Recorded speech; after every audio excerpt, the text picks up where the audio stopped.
Dear colleagues,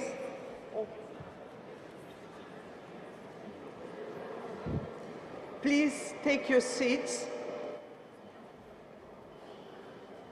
Please take your seats.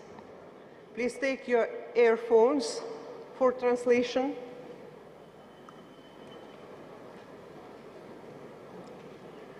And we will start our opening ceremony.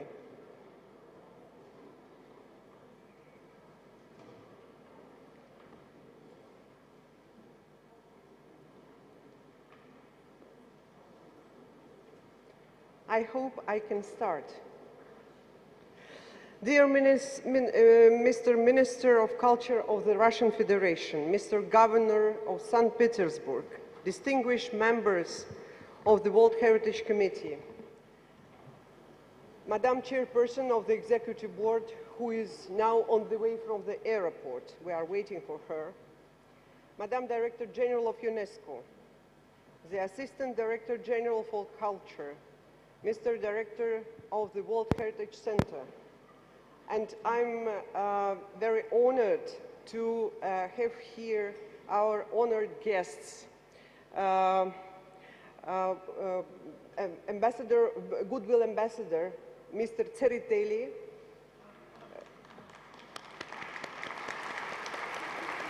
the President of the Russian Academy of Fine Arts, the UNESCO Artist of Peace, Ed Vasser.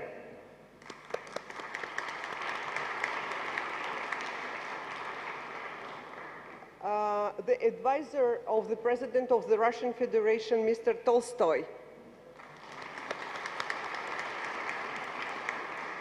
Thank you very much for coming. Your Excellencies, dear ladies and gentlemen, it's my pleasant task to welcome you to the work of the 36th session of the World Heritage Committee. I also have pleasure in welcoming all representatives from the non-member states parties, the advisory bodies, the UNESCO Secretariat, the non-governmental organizations, and the mass media. The presence of such a significant number of experts and observers on this tremendous occasion demonstrates explicitly the high international commitment and public concern for the safeguarding and promotion of our common heritage. This is the first ever session of the World Heritage Committee taking place in the Russian Federation, the country well known for its diversity of cultural and natural heritage, providing a stunning setting for this meeting. The marvelous historic city of St. Petersburg has generously offered to host this session. It would not be an overstatement to say, by quoting the famous Russian historian Karamzin, that in the streets and walls of this city was completed the history of the Russian nation. One of its most remarkable architectural landmarks, the Tavritsky Palace, named as such by Catherine the Great, has opened its door for the duration of our session. First used for royal festivities and receptions for high-level personalities and ambassadors, the palace became later the place for major national and international exhibitions and for sessions of the State Duma. Further, it successfully housed the Provisional Government of Russia, the Petrograd Council of Worker Deputies, and the Central Executive Committee of the All-Russian Party.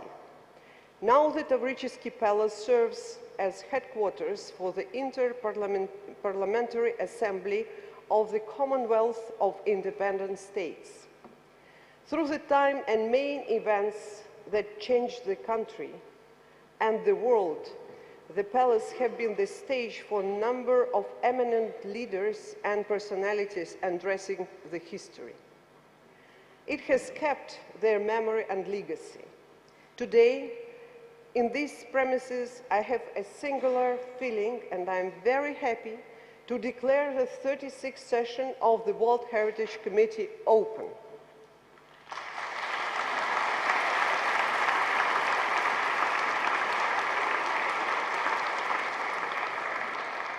Ladies and gentlemen, we will go through an important and dense working agenda for the 2 weeks before us. We will look into many critical and complex issues, above all the revision of the operational guidelines, the state of conservation of properties and the nominations to the World Heritage List. Remaining fully respectful of our key strategic objectives, the famous 5 C's, credibility, conservation, capacity building, communication and communities, we will have to show our best for the maintaining the integrity, standards and technical aspects and management of heritage and the convention.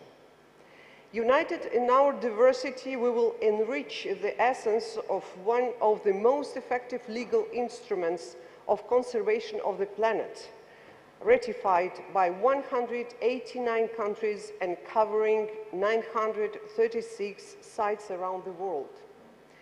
Our decisions and actions will then have to further favor intercultural dialogue, promote appropriate educational approaches, and advance a culture of peace in the service of the properties of outstanding universal value, which transcend time and borders. As chairperson of the committee, I have the honor to lead this task together with the vice chairs, and I am in no doubt that the committee will efficiently take all necessary measures to further ensure the rational and successful implementation of the Convention and reflection on its future. Since its adoption in 1972, the Convention initiated a global response to the fundamental need to preserve the balance in the interaction between the conservation of nature and of cultural properties.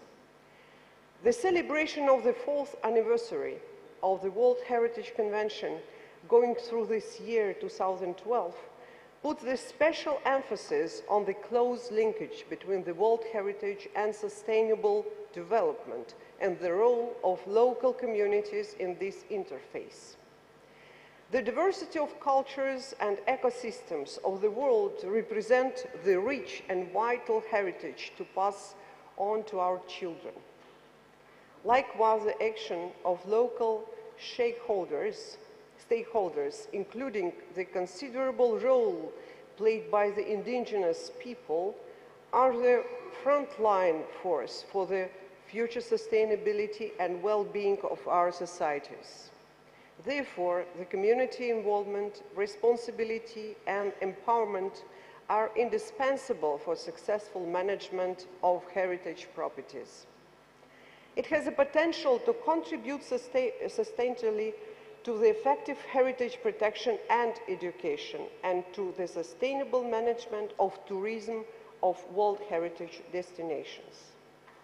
The existing operational links between the World Heritage Convention and national heritage policies should obviously be enhanced, including through the consistent empowerment of the local communities.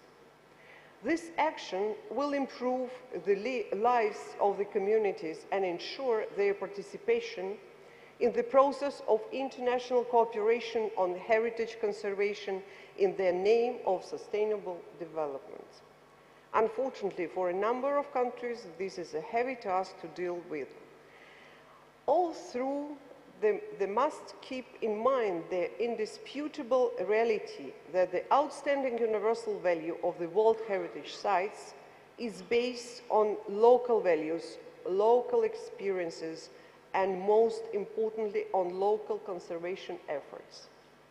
In one world, local and indigenous people are the key actors who make this global heritage possible. Dear friends, I would also like to remind us that we borrow our inheritance from the future generations. Part of our responsibility is to help prepare the decision makers of tomorrow to take over responsibilities for the long-term conservation of heritage sites in our planet. It is in consideration of this mission that I am happy to extend, on behalf of all of us, a particular welcome to the participants of the 3 parallel international youth events. The 4th Ibero-American World Heritage Youth Forum, the Commonwealth of Independent States and Baltic States International Youth Forum, Water and World Heritage, and the youth model of the UNESCO World Heritage Committee will all be reporting to us on their outcomes later during the session. In this connection, I would gladly recall that the first International World Heritage Youth Forum, organized in Russia, took place in 2002 in Novgorod, whose historic monuments and surroundings are also inscribed on the World Heritage List. It was held in the context of the commemoration of the 30th anniversary of the adoption of the Convention. In my opinion, one of the Novgorod Youth Forum recommendations to declare November 16 as the International Day of the World Cultural and Natural Heritage remains relevant at the present time.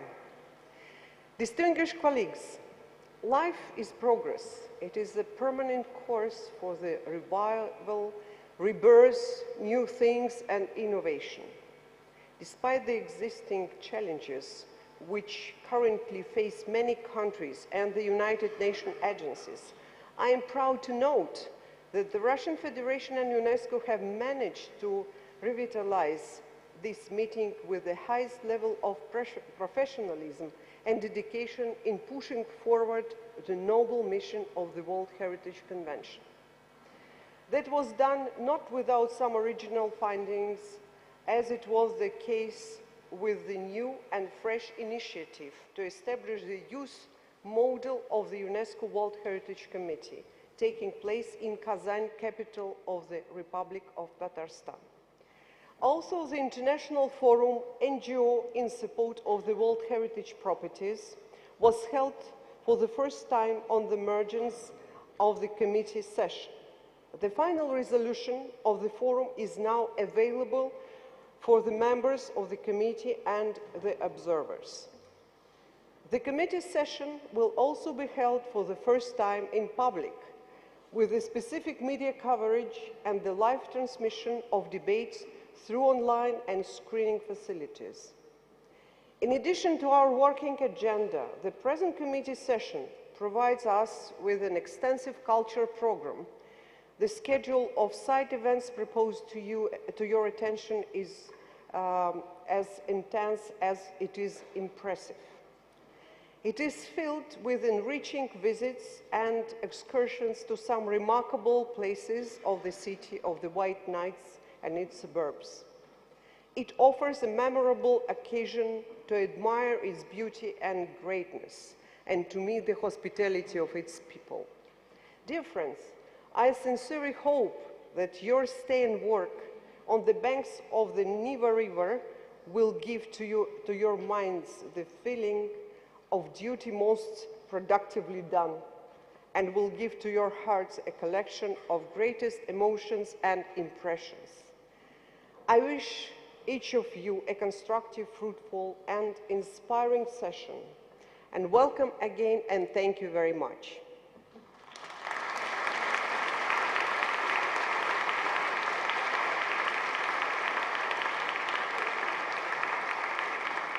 As because I am today the master of the ceremony, I would like to introduce to you the Minister of Culture of the Russian Federation. It's a great honor for me. Your Excellency, before I give the floor to you, please allow me to briefly present you to our committee members. First, I would like to congratulate you on your new appointment in May last. I'm certain that your previous experiences will help you to pursue your present venture in a coherent and effective fashion. Graduated with honors from Moscow State Institute of International Relations, as did Madam Director General and me, myself, during our time, you have gained titles of Professor and Doctor of Sciences in Political and Historical Studies. Your writing talents have made you a recognized author and member of the Writers' Union of Russia. During your illustrious career, you have served in many official posts, be it the Minister of Foreign Affairs or within the United Russia governing party. In the State Duma, you have had the task of chairing committees for culture and for natural resources and environmental protection. Mr. Minister, this logically leads me to express, on behalf of the committee members and on my own, our deepest gratitude to the government of the Russian Federation, to the city of St. Petersburg and its organizing committee, to the government of the Republic of Tatarstan, and to the Russian National Commission for UNESCO for their devoted efforts in making this wonderful and touching experience possible. We now very much look forward to listening to your words. Mr. Minister, the floor is yours.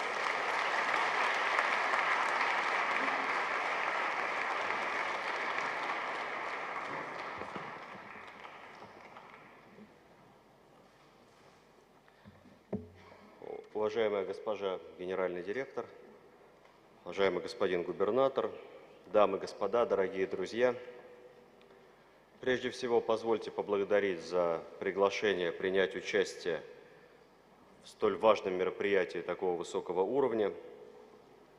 Тема этого форума никого не может оставить равнодушной, равно как будущее человечества невозможно представить без сохранения культурного наследия. Сегодня мы встречаемся в Санкт-Петербурге, городе, который входит в сокровищницу мировой культуры. Многовековая история нашей страны и культуры запечатлена в уникальном образе Санкт-Петербурга, который по праву причислен к самым замечательным объектам мирового наследия. Мы живем сегодня в очень сложном мире. С одной стороны, каждый день появляется масса новых технологий. С другой стороны, мир переживает крушение традиционных ценностей. Глобальная цивилизация превратила всех нас в соседей. И для того, чтобы пообщаться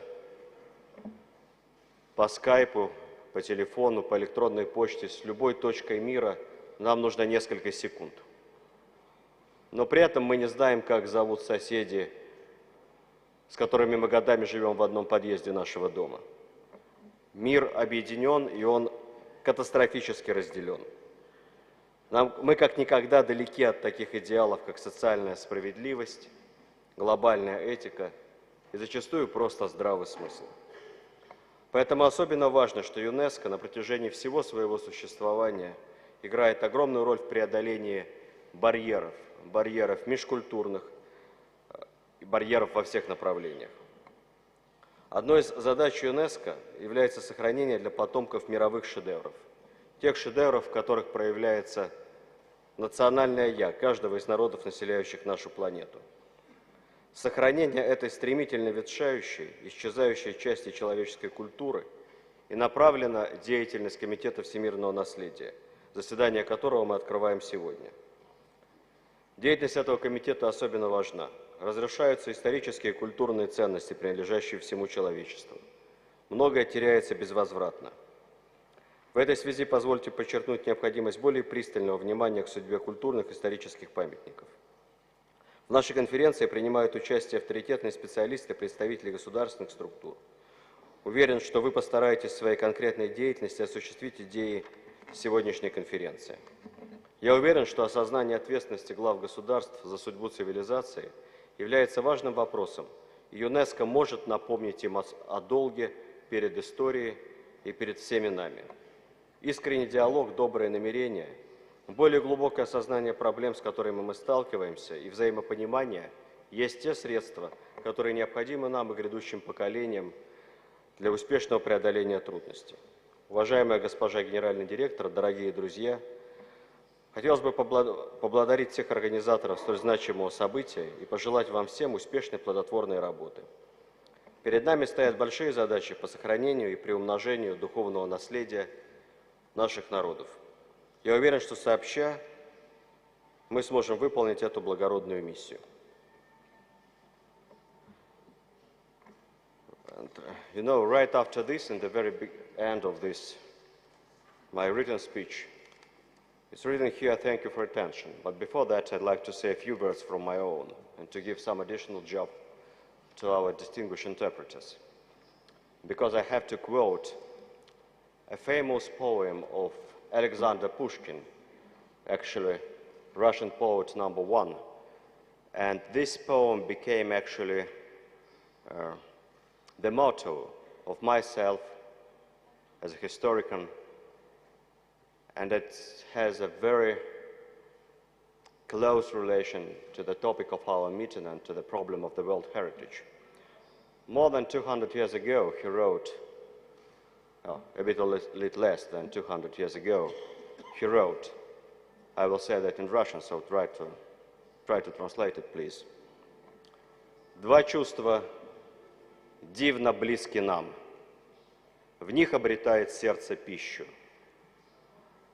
Любовь к родному пепелищу, любовь к отеческим гробам. На них покоится от века, по воле Бога самого, самостояние человека, залог величия его. Я хочу сказать, что любовь к истории каждого из наших народов, любовь к делам наших дедов и прадедов, уважение к тому, что они создали, то, что и называется World Heritage, есть абсолютное условие самостоятельного стояния наших народов. И без этого, без решения этих задач и без любви к культуре наши государства не смогут быть самостоятельными. Я бы пожелал всем вам в вашей действительно благородной и очень нужной работе сделать все, чтобы мировое наследие, созданное вашими предками, передалось вашим потомкам через многие века. Иначе зачем мы нужны? Спасибо большое.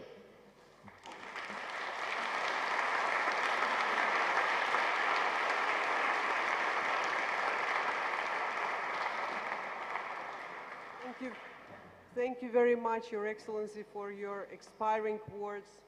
And now I have an honor to give the floor to the Governor of the St. Petersburg, His Excellency, Mr. Georgy Poltavchenko.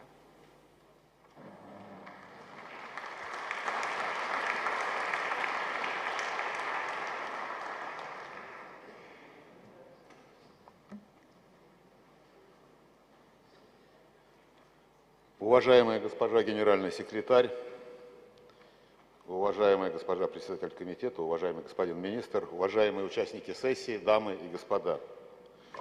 Для Санкт-Петербурга большая честь принимать 36-ю сессию Комитета всемирного наследия ЮНЕСКО в рамках председательства Российской Федерации в комитете.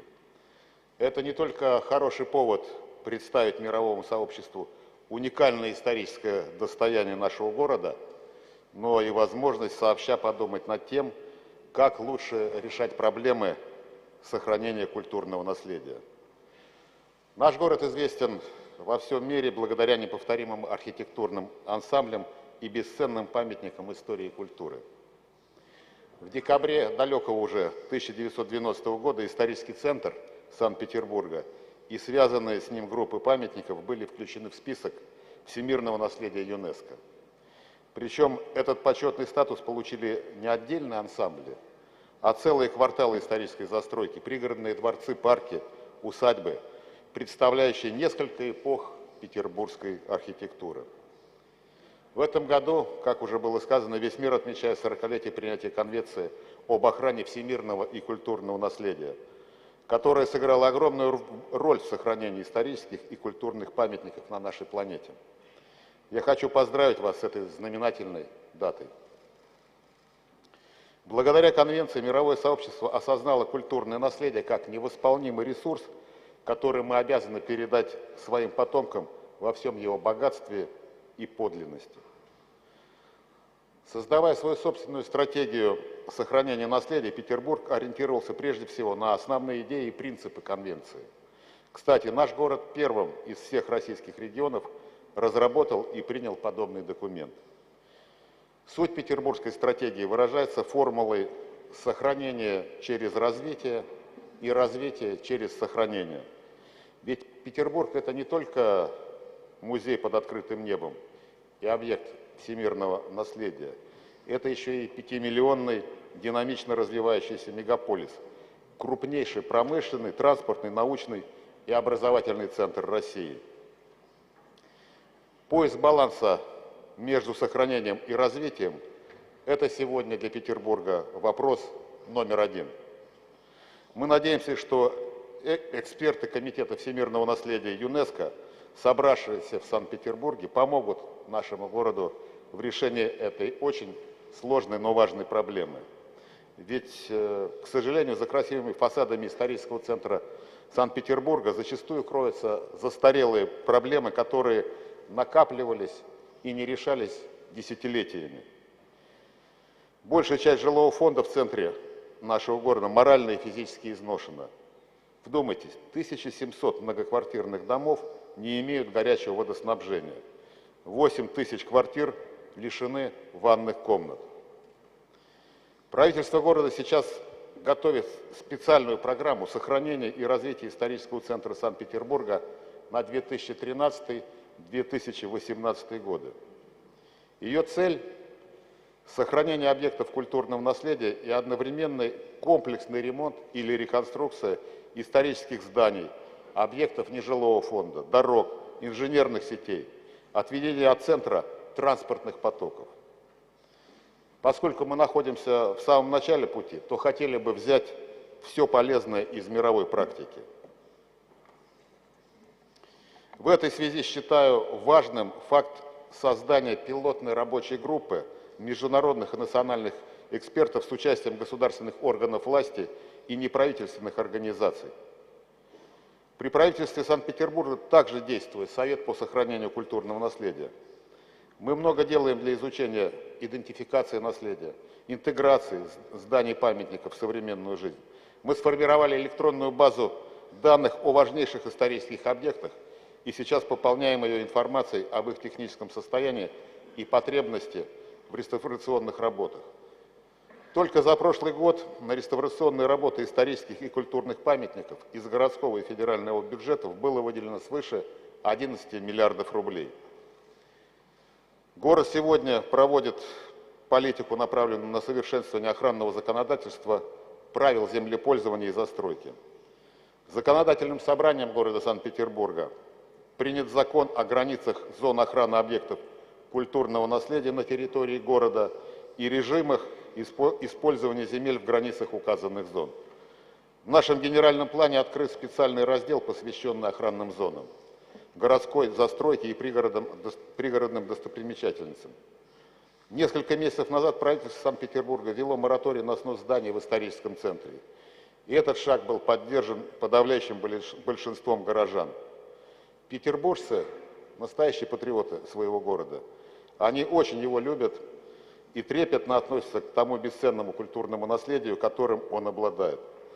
Согласно последним социологическим опросам, более 70% жителей считают сохранение исторического центра города одной из стратегических задач Санкт-Петербурга.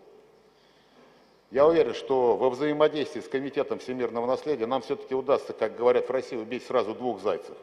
Добиться улучшения городской среды в центре города и сохранить это бесценное достояние для наших потомков, для России и для всего остального мира.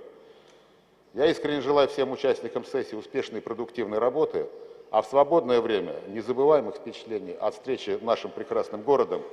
Приятного вам отдыха. Спасибо за внимание.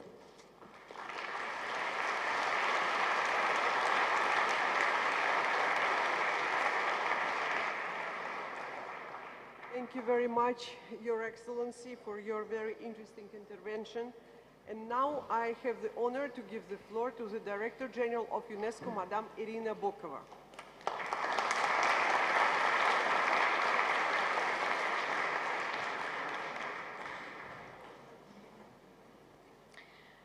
Your Excellency, Mrs. Eleonora Mitrofanova, Ambassador of the Russian Federation to UNESCO and Chair of the World Heritage Committee, Mr. Minister of Culture of the Russian Federation, Mr. Governor, Excellencies, distinguished delegates, ladies and gentlemen. First, allow me to express my appreciation to the Russian Federation authorities for hosting the 36th session of the World Heritage Committee. This country adhered to the World Heritage Convention more than 20 years ago and now boasts 24 sites on the famous World Heritage List. St. Petersburg is one of them. This Venice of the North embodies the values and the concepts underpinning the World Heritage Convention. Today, Russia's old capital, St. Petersburg, is a world capital. Our cooperation carries lessons useful for all. The renovation of the Rubens Collection Gallery at the Hermitage Museum, with the support of the government of Flanders, shows how World Heritage brings people together. But this year, ladies and gentlemen, we celebrate the 40th anniversary of the World Heritage Convention. For 40 years, World Heritage has sketched out a new map of the world, a map of peace, a network for cultural exchanges that takes in close to 1,000 sites across the world. Over 40 years, 189 states have ratified the World Heritage Convention, including recently Singapore, making it one of the most universally ratified legal instruments in the world.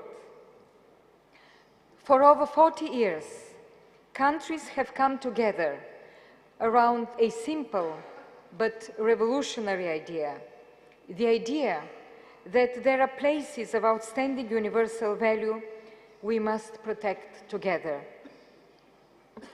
This has not been easy, and there is no reason to believe it will become so in the future. As we meet today, an ever greater number of sites are threatened.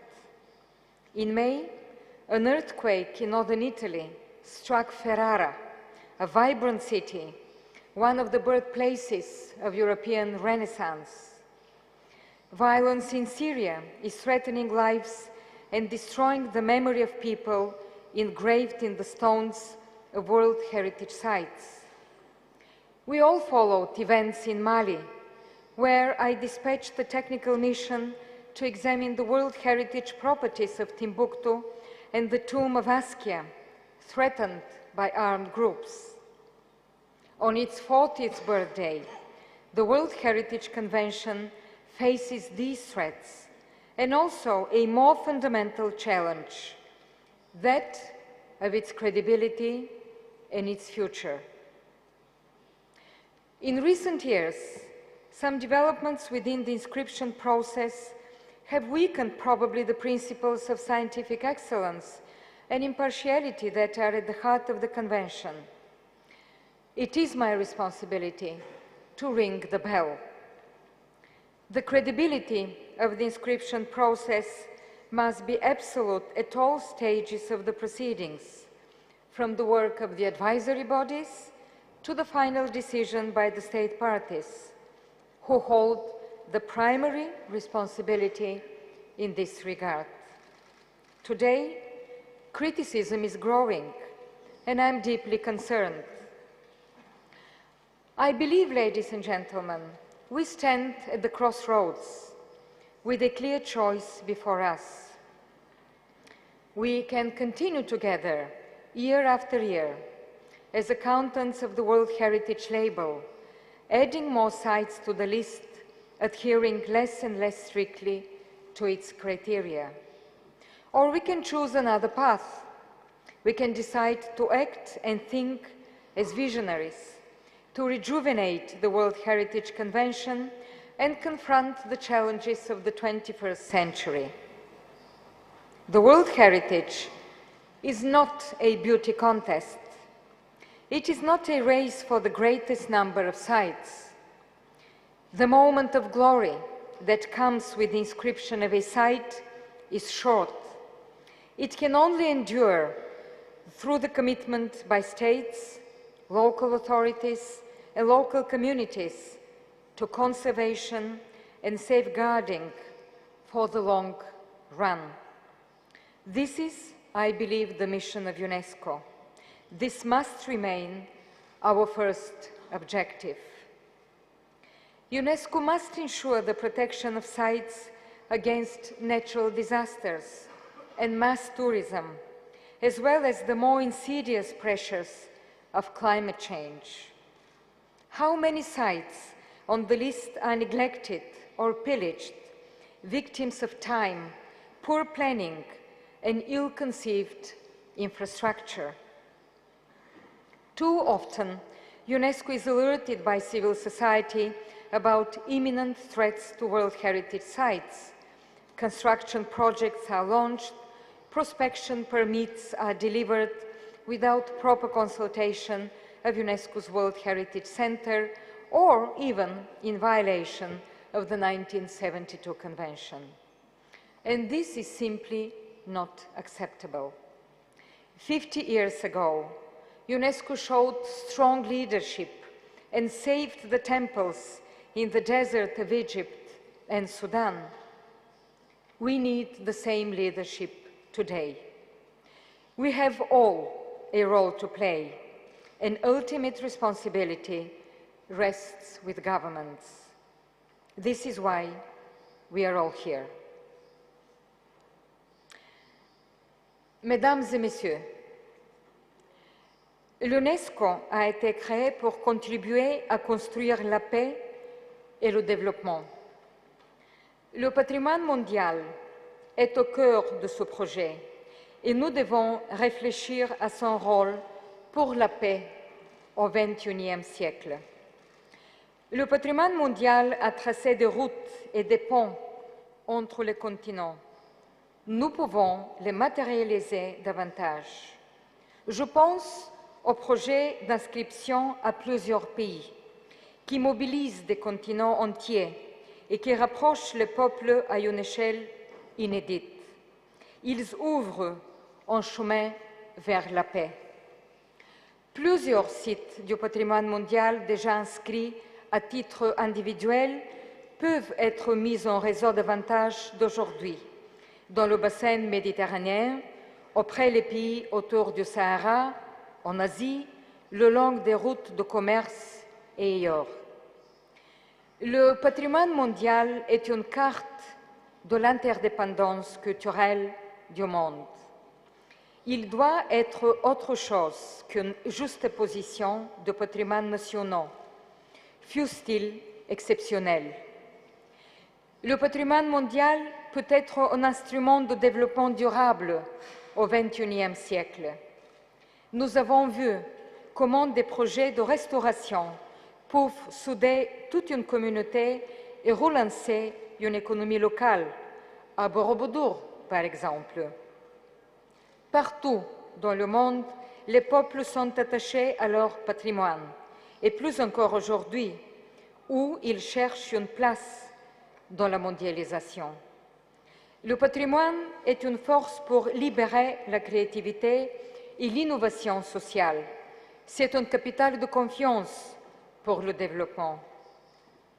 Le patrimoine est un levier pour mobiliser les populations et en tout premier lieu, celles qui vivent sur les sites. Les communautés locales sont le cœur battant du patrimoine et je viens de Rio en début de semaine pour faire entendre le rôle de la culture comme moteur de développement durable. Tous ensemble, nous pouvons inscrire l'accès à la culture pour tous et le potentiel de la culture pour le développement de l'agenda post-2015. Pour cela, j'ai besoin de votre soutien. Ce ne sera pas facile. Il faut renforcer les capacités des États, mieux préparer les sites contre l'évolution des risques avec des plans de gestion durables.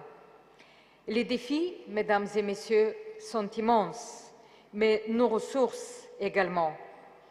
Cette année, en Russie, en Espagne, en Corée, au Japon, nous avons vu fleurir des initiatives innovantes pour la conservation impliquant la société civile, les autorités locales, la jeunesse. Les célébrations du 40e anniversaire témoignent du dynamisme des communautés locales et je sais qu'elles seront à l'honneur des cérémonies de Kyoto au mois de novembre. Le patrimoine mondial se renouvelle en permanence et la recommandation sur la conservation du paysage urbain historique adoptée à l'unanimité l'année dernière le montre bien. Nous avons le plan d'action stratégique et de vision pour les 10 prochaines années et j'ai créé un fonds d'urgence face à la situation financière actuelle. Des États se mobilisent aussi par des financements directs et des contributions en nature.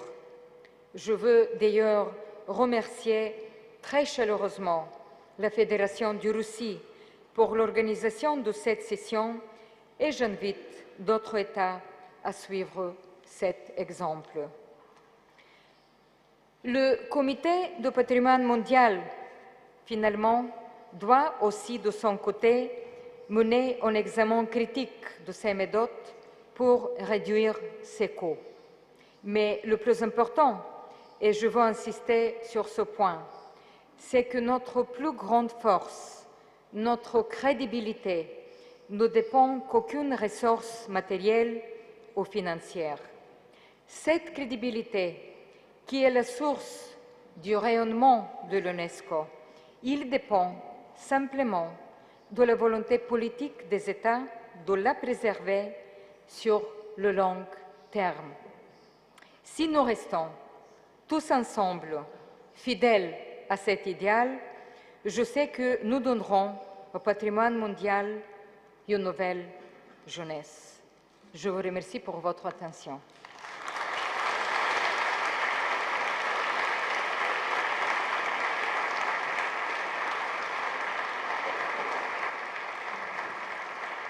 Merci beaucoup, Votre Excellence. And now I would like to give the floor to the President of the Executive Board, Alexander Kamins, who just came here to our meeting. Please, the floor is yours.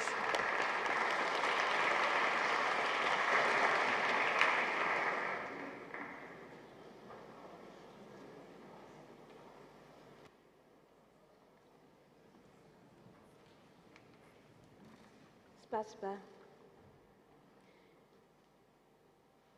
Madam Director General of UNESCO, Madam Mitrofanova, Ambassador of the Russian Federation to UNESCO and Chair of the World Heritage Committee, Excellencies, Ministers, Ambassadors, ladies and gentlemen, it is a pleasure for me to be here with you to observe the proceedings of the 36th session of the World Heritage Committee.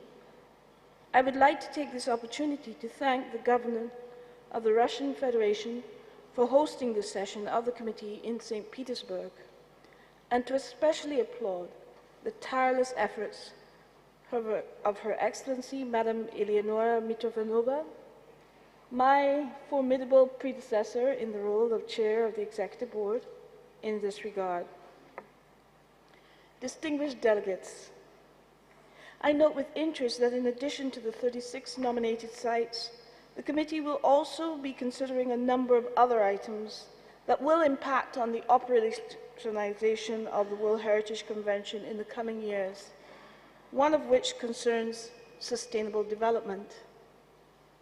Taking cognizance of the conclusions of the UN Conference of Sustainable Development, which ended just 2 days ago in Rio de Janeiro, Brazil, and considering that this year is the 40th anniversary of the World Heritage Convention, it is very timely indeed to underline the crucial contribution that World Heritage plays in promoting sustainable development.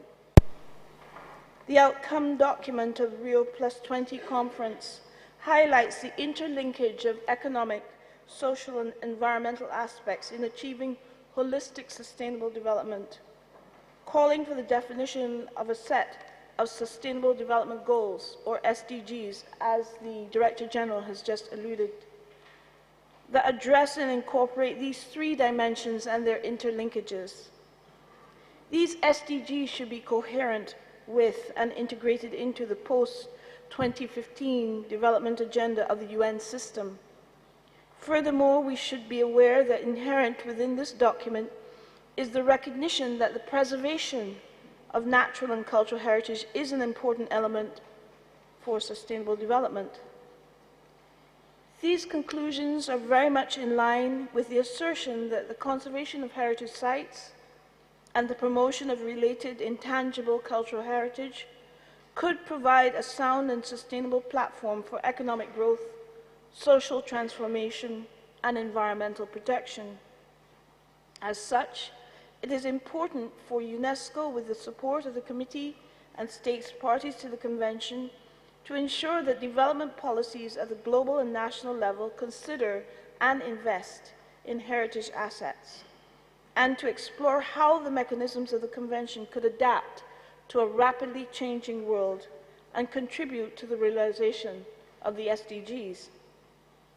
On this topic, I have noted with great interest the initial outcomes from the various conferences and events which have taken place so far around the world on the occasion of the 40th anniversary, especially the consultative meeting on World Heritage and Sustainable Development in Ouro Preto, Brazil, the interregional conference connecting Europe and Africa in Rolos, Norway, on Living with World Heritage, the Southeast European Conference on Celebrating World Heritage and Sustainable Development, the Role of Local Communities, in Kotor, Montenegro.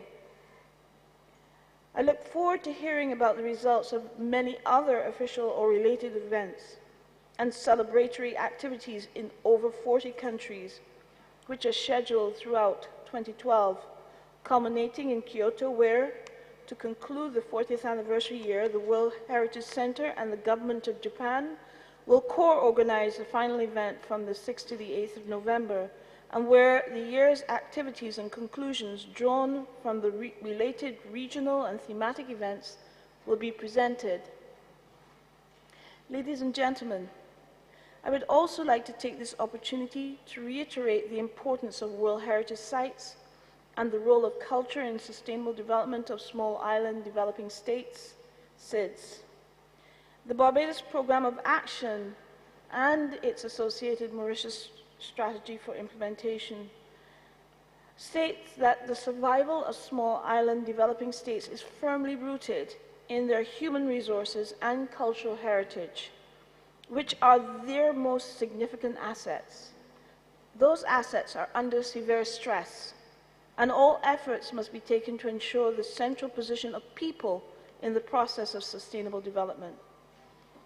It is clear that the inscription of heritage sites from SIDS is not only important to ensure a balanced, representative, and credible World Heritage List, but also directly improves the sustainability of these communities and strengthens the protection of humankind's most vulnerable common heritage from the destructive effects of global environmental change.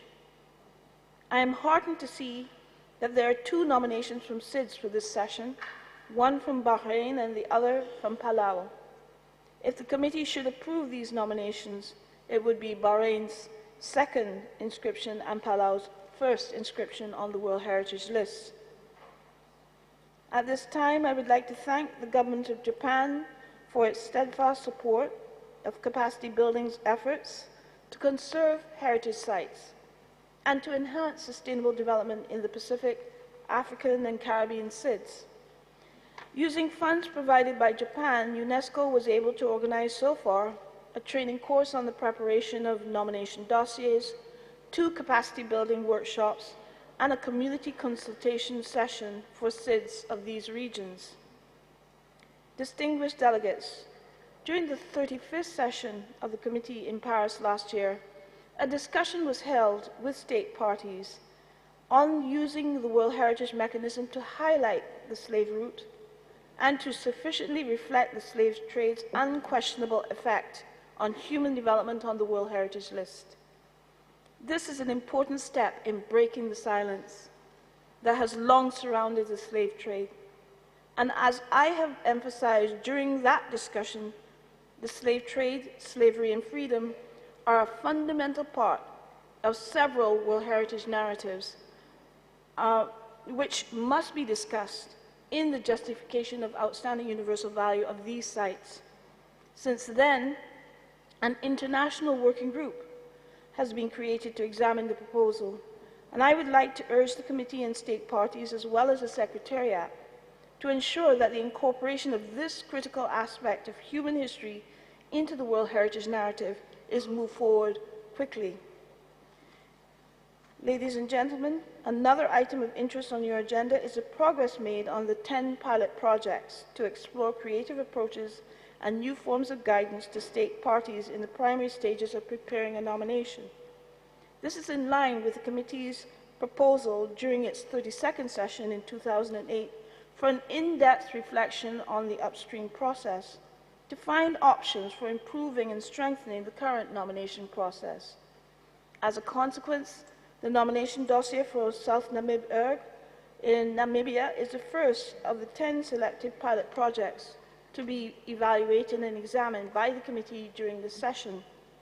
In addition, assistance continues to be provided to the Philippines, Albania, and the former Yugoslav Republic of Macedonia, Croatia, Slovenia, Bosnia and Herzegovina, and Montenegro, Grenada, St. Vincent and the Grenadines, and Uruguay in the preparation of their respective dossiers. Finally, as chairperson of the Executive Board, I have followed the debates on budgetary constraints very closely over the years, and I'm very interested in your discussions on this matter, taking into account both the situation of the regular program and the World Heritage Fund. I would also like to share with the committee that the sustainable management of all UNESCO conventions is of prime importance to the Executive Board. The Board has consistently stressed the need to ensure that adequate resources are allocated to operationalize the conventions, and that scrupulous efforts be made to ensure that any new arrangements in this regard ensure complementarity rather than competition in their scope of operations as a whole.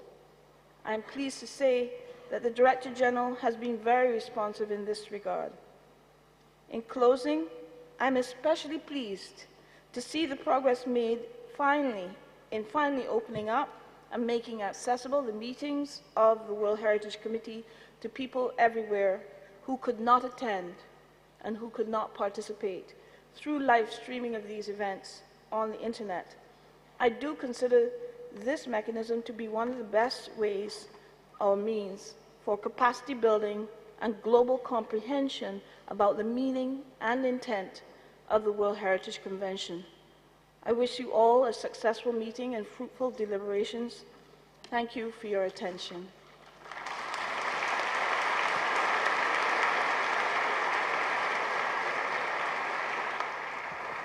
Thank you very much for your encouraging words. And before I move on to the other point of our opening ceremony, I would like to welcome my predecessor, Her Highness Sheikha May, the Minister of Culture of Bahrain. Your Excellency, welcome.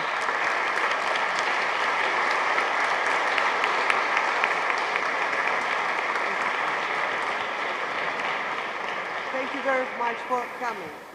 Dear colleagues, I now would like to give the floor to the representative of the International Youth Forum, Water and the World Heritage, which was organized in the framework of the UNESCO World Heritage Education Program by the Russian Federation, in particular by the Ministry of Education and Science, the National Commission for UNESCO and the Russian World Heritage Committee, and the National Coordinator Center of ASP.NET. In conjunction with the 36th session of the World Heritage Committee and on the occasion of the 40th anniversary of the World Heritage Convention, the Youth Forum was held from 30 May 19 June 2012 at the Russian Children's Center Orleanak in Krasnodar on the Black Sea. The main goals of this important activity were notably establishing links and developing networks among schools, students and teachers in the participating countries. providing students with basic skills for preservation and promotion of world heritage. The event gathered more than 100 participants from 13 to 15 years old from 12 countries. So the floor is now to the representative of the Youth Forum, Солодовникова Дарья, Казакова Татьяна, Antipina Alina. Where are they? Please go to the podium.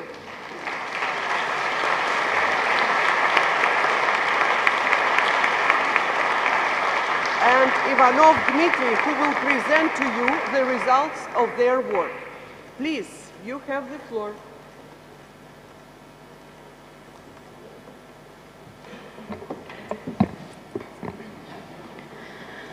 В этом году впервые на базе Всероссийского детского центра «Орленок» прошел первый международный форум «Вода и всемирное наследие», в котором приняли участие ребята из ассоциированных школ ЮНЕСКО стран Балтии и СНГ.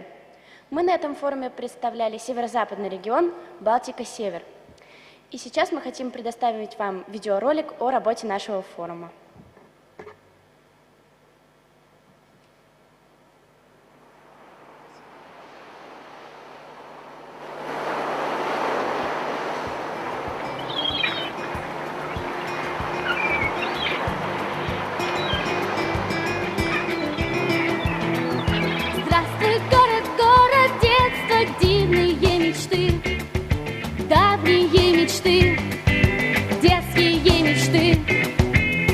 Я бегу, я вижу город дивной красоты.